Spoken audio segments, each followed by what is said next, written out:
हम डिस्कस करने वाले हैं cross product of two vector, यानी कि दो वेक्टरों का क्रॉस प्रोडक्ट। इसके बारे में हम जानने वाले हैं कि उसका फॉर्मूला कैसे होता है, उसके न्यूमेरिकल कैसे सॉल्व करते हैं, क्या कैसे करते हैं, इसको आज हम जानेंगे क्रॉस प्रोडक्ट के बारे में।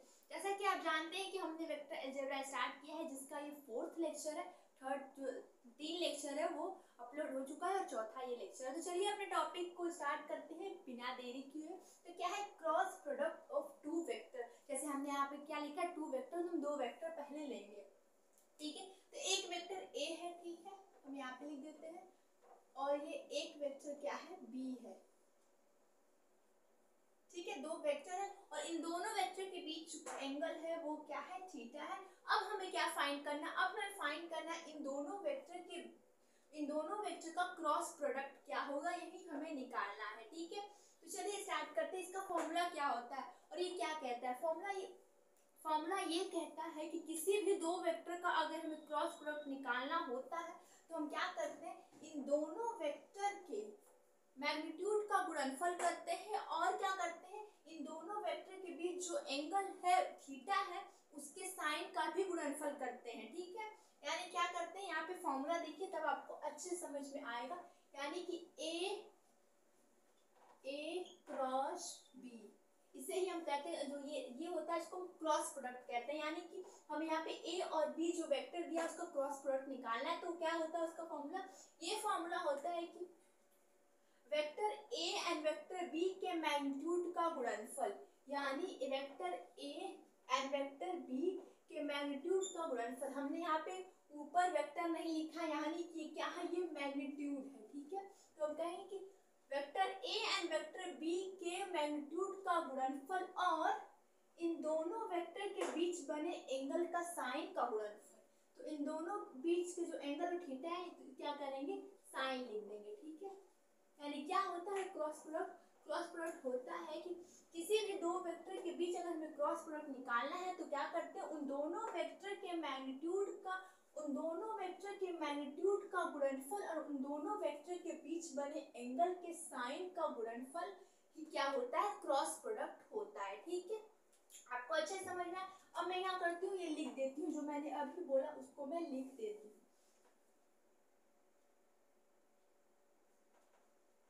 तो cross product of two vector is equal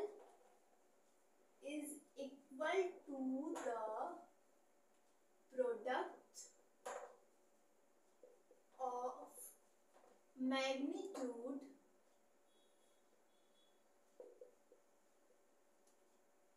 of these vector। यानी कि क्या मैंने बोला, किसी भी दो वेक्टर का जो क्रॉस प्रोडक्ट करते हैं, पहले क्या करते हैं, हम दो वेक्टर के मैग्नीट्यूड का प्रोडक्ट लेते हैं। यानी कि जो दो वेक्टर है उसका प्रोडक्ट लेंगे, उसके मैग्नीट्यूड का प्रोडक्ट लेंगे और हम क्या करेंगे, एंड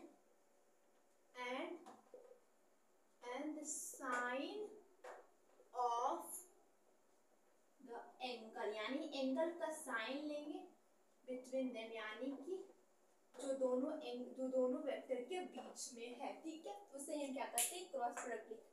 जो हमने लिखा उसी को हमने यहाँ पे लिखा, क्या लिखा, the cross product of two vector is equal to the product of magnitude of this vector. यानी इन दोनों वेक्टर के मैग्नीट्यूड का गुणनफल and sine of angle between them, यानी कि उनका साइन लेना है हमें, उस जो एंगल है उसका साइन लेना है, उसका भी गुणनफल कर देना। इसे हम कहते हैं क्रॉस प्रोडक्ट, ठीक है। और देखिए तो कोई अगर दिया होगा, मान लीजिए कोई वेक्टर का मैग्नीट्यूड दिया होगा और इस वेक्टर का मैग्नीट्यूड दिया होगा और उसके बीच का एंगल दिया होगा, तो इस फॉर्मूले से निकालेंगे। पर न्यूमेरिकल ऐसे भी आता है कि साइन थीटा, यानी कि सॉरी थीटा नहीं दिया जाता, तो आप इस फॉर्मूले से निकाल पाएंगे। किस वक्त जो ए और बी जो दिया जाता है वो मैग्नीट्यूड जो उसका मैग्नीट्यूड होता है उस फॉर्म में नहीं दिया जाता, वो क्या होता है, वेक्टर की फॉर्म में दिया होता है। जैसे वेक्टर ए हम लिखे तो ऐसे दिया जाता है i cap plus 2j cap plus 4k का, ये क्या है, वेक्टर के फॉर्म में है, तो इसका मैग्नीट्यूड हम निकाल भी लेंगे तो थीटा अगर नहीं दिया रहेगा। तो मैं एक और फॉर्मूला इसका जानते हैं, ए और बी, ए क्रॉस बी का मैं आगे आपको बताऊंगी, जब क्वेश्चन सॉल्व थोड़ा सा कराऊंगी एक आगे तब मैं बताऊंगी। कल चलती हम लोग क्रॉस प्रोडक्ट पढ़ रहे हैं तो इसके प्रॉपर्टीज के बारे में पढ़ लेते हैं, क्रॉस प्रोडक्ट की प्रॉपर्टीज क्या होती है। ठीक है, चलिए स्टार्ट करते हैं हम लोग क्रॉस प्रोडक्टिव प्रॉपर्टी, यानी इसकी प्रॉपर्टी स्टार्ट करते हैं कि क्या क्या कह रहे हैं, ये क्या क्या करता है प्रॉपर्टीज। ठीक है, क्या प्रॉपर्टीज है। ठीक है, तो फर्स्ट प्रॉपर्टी क्या है इसकी, फर्स्ट प्रॉपर्टी है cross product does not obey the commutative law, यानी कि जो क्रॉस प्रोडक्ट है वो कम्यूटेटिव लॉ को फॉलो नहीं करता है। कम्यूटेटिव लॉ क्या होगा, जैसे क्रॉस प्रोडक्ट क्या होता है, ए और क्रॉस बी है। ठीक है, ये ओबे, ये क्या है, ये डज नॉट ओबे। देखिए जो यहाँ पे दो रहता है उसका अगर अपोजिट कर देते, उल्टा कर देते, तो उसे हम कहते हैं कम्यूटेटिव लॉ। अगर इक्वल होता है तो कम्यूटेटिव लॉ को फॉलो नहीं करता है, क्योंकि ये दोनों बराबर नहीं होता। तो इनको दोनों को हम लोग सॉल्व करेंगे तो ये दोनों की जो आंसर होगा वो अलग अलग है, यानी कम्यूटेटिव लॉ को फॉलो नहीं करता है क्या, क्रॉस प्रोडक्ट। ठीक है, और सेकंड वाला क्या है, इसको मिटा देते हैं। सेकंड वाला cross product obey the distribution law. ठीक है, ये जो होता है डिस्ट्रीब्यूशन लॉ को फॉलो करता है। डिस्ट्रीब्यूशन लॉ क्या होता है उसको यहाँ नीचे लिख देते हैं, जैसे कि डिस्ट्रीब्यूशन लॉ क्या होता है, ए क्रॉस बी प्लस सी अगर इक्वल होगा a cross B plus A cross सी। ठीक है, अगर ये दोनों इक्वल होगा तो हम कहेंगे कि वो डिस्ट्रीब्यूशन लॉ को फॉलो करता है। तो जो वेक्टर प्रोडक्ट होता है, सॉरी जो क्रॉस प्रोडक्ट होता है वो क्या करता है, डिस्ट्रीब्यूशन लॉ को फॉलो करता है। ठीक है, तो ये क्या दूसरी प्रॉपर्टी हुई।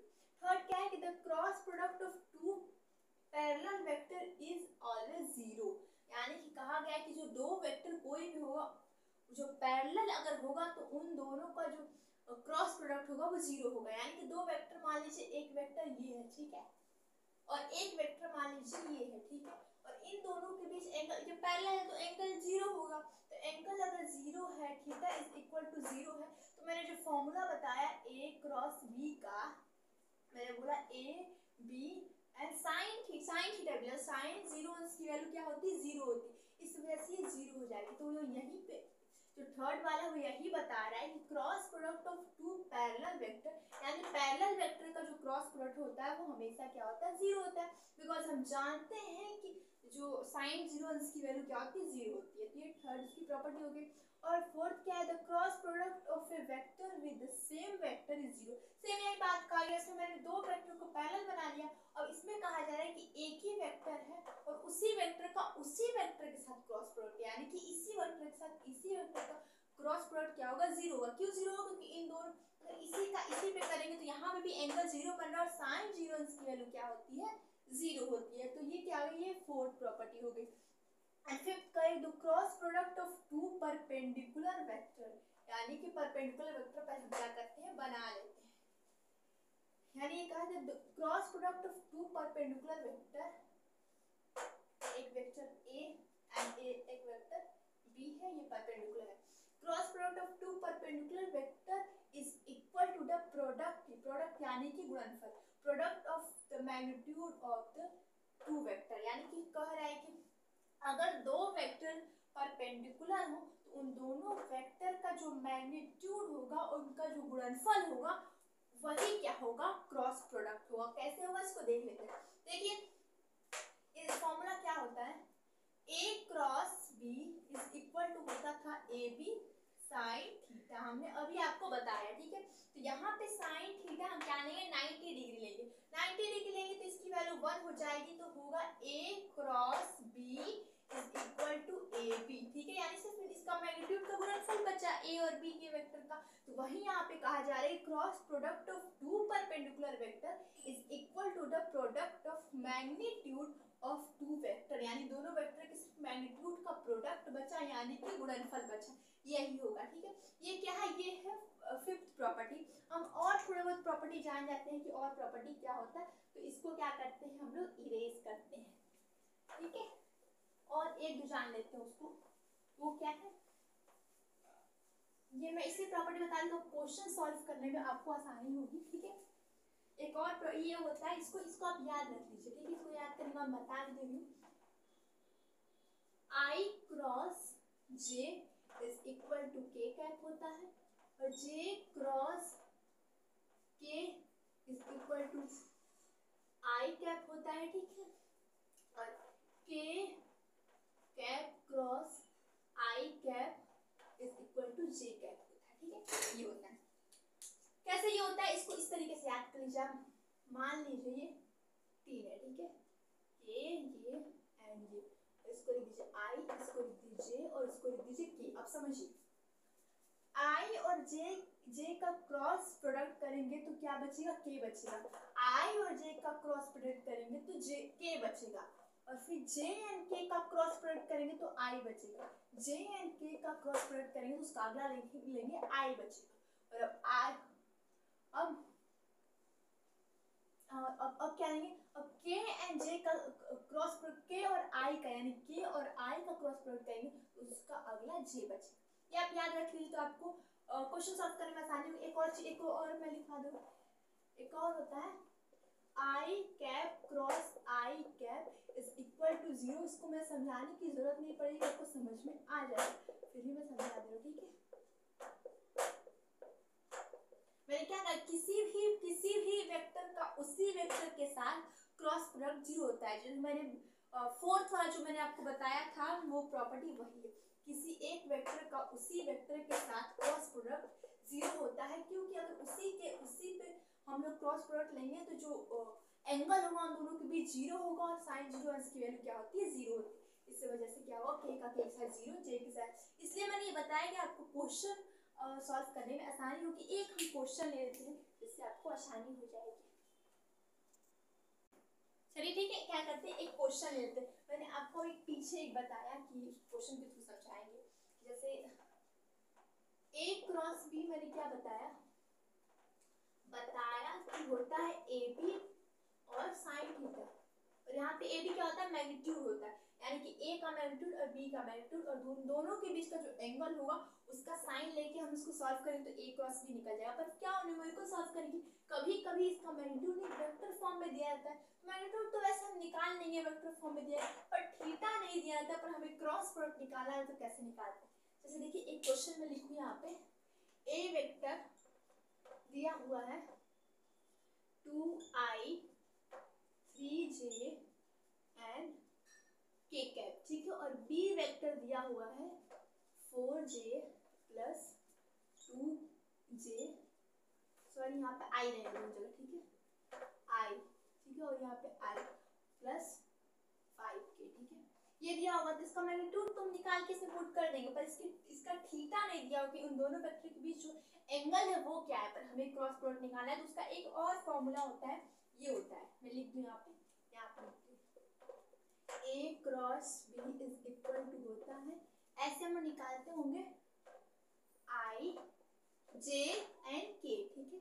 तो फिर हम क्या करते हैं कि आई हमें जो पहले दिया था उसका हम लोग पहले जो ये आगे है इसका जो गुणांक है आई का और जे का और के का, वो ऐसे ही लिख देते हैं, यानी 2 3 1 4 2 5। हमने बी वाले का नीचे लिखा और ए वाले का ऊपर लिखा, जिसका पहले दिया होता उसका ऊपर लिखते ही आप नहीं कर सकते कि इसको चेंज कर सकते, क्योंकि हमने पढ़ा कि कम्यूटेटिव लॉ फॉलो नहीं करता, इसलिए बी अगर आगे करेंगे तो ये इसकी वैल्यू चेंज हो जाएगी, ठीक है। तो इसको ध्यान में रख के आपको करना पड़ेगा, यानी कि ऊपर का नीचे, नीचे का ऊपर। और इसको हम लोग क्या करते हैं, सॉल्व करते हैं। यहाँ पे थीटा नहीं दिया, फिर भी हम ए क्रॉस बी निकाल लेंगे। कैसे निकालेंगे, इसका होता है फॉर्मूला, क्या होता है, पहले हम क्या करते हैं, इसको निकालने के लिए अगर हमें आई, पहले हम आई पे चलेंगे, तो आई पे चलेंगे तो इसको और इसको ढक देंगे, और जो बचेगा उसको लिख लीजिए, ठीक है। क्या बचेगा, आई, और लिख देते हैं यहाँ पे क्या, अगर इसको ढकते हैं तो 3 2 1 5, ठीक है। और सेकेंड वाला जो जे है उसको हम लोग क्या करते हैं, नेगेटिव फॉर्म में लेते हैं जे, ठीक है। और अब फिर क्या करेंगे, अब जे वाले को ढकेंगे, जे वाले को ढकेंगे तो क्या बचेगा, 2 1 4 एंड 5, 2 1 4 एंड 5, ठीक है। और फिर क्या करते हैं, फिर प्लस लेंगे के वाला, और के वाले में क्या करते हैं, के वाले को ढकेंगे तो 2 3 4 2 2 3 4 2। अब क्या करते हैं, इसको सॉल्व करते हैं, वही ए क्रॉस बी हो जाएगा। तो आई कैप को लिख देते हैं, और क्या करते हैं, इसको ब्रैकेट करते हैं। ये आपने पिछले क्लासेस में जो मैथ का ऐसे आपको निकालना होगा तो कैसे निकालते हैं, इसका इसमें मल्टीप्लाई करते हैं और इसका इसमें मल्टीप्लाई करते हैं और बीच में माइनस लिखते हैं, पर क्या करेंगे, लिखेंगे 15 माइनस 2 का 2 में होगा और ये माइनस जे लिख देंगे और इसका क्या होगा 10 10 और ये होगा 4, 10 और 4 हो जाएगा और ये थर्ड वाला क्या है के, ठीक है के लिखेंगे और दूसरा क्या होगा 4 और ये होगा 12, ठीक है 4 माइनस 12, ठीक है और बीच में माइनस लिखते हैं और ये जे वाले में माइनस का साइन लगाते हैं, माइनस करते हैं, ठीक है। अब इसको सॉल्व कर देंगे तो हमें क्या मिल जाएगा, वेक्टर फॉर्म में भी मिल जाएगा, वेक्टर फॉर्म में हमें क्रॉस प्रोडक्ट मिल जाएगा। इसमें करेंगे तो क्या होगा आई और इसमें ये 13 बचेगा तो इसको ऐसे लिखते हैं 13i, ठीक है माइनस इसमें क्या बचेगा 6 बचेगा 6j और प्लस इसमें क्या होगा, इसमें बचेगा इसमें -8, ठीक है तो यहाँ पे लिखेंगे माइनस का साइन लेंगे -8k। बहुत न्यूमेरिकल सॉल्व ऐसे करना रहता है कि a क्रॉस b निकालना तब उसको हमें वेक्टर फॉर्म में निकालना है, इस तरह से वेक्टर फॉर्म में नहीं आएगा क्योंकि आप इसका मैग्नीट्यूड लेंगे इसका मैग्नीट्यूड लेंगे और साइन थीटा की वैल्यू रखेंगे तो वेक्टर फॉर्म में नहीं, यहाँ पर किसी भी वेक्टर को वेक्टर फॉर्म में लाना आता है क्रॉस प्रोडक्ट तो इस फॉर्मूला से करते हैं और साइन थीटा नहीं दिया रहेगा तो भी इससे हो जाएगा। ये हमने एक आपको बता दिया, ठीक है एग्जांपल, और ये हमने बताया नेक्स्ट लेक्चर में जो लाऊंगी उसमें और जो पिछले मैंने जो भी पढ़ाया है क्रॉस प्रोडक्ट डॉट प्रोडक्ट और आगे जो भी पढ़ाया है उन सब का मैं न्यूमेरिकल लेके आऊंगी और सब पे न्यूमेरिकल सॉल्व कराऊंगी, क्वेश्चन सॉल्व कराऊंगी। अगर वीडियो अच्छी लगी हो तो वीडियो को लाइक कीजिए, चैनल को सब्सक्राइब कीजिएगा, शेयर कीजिएगा। Thank you.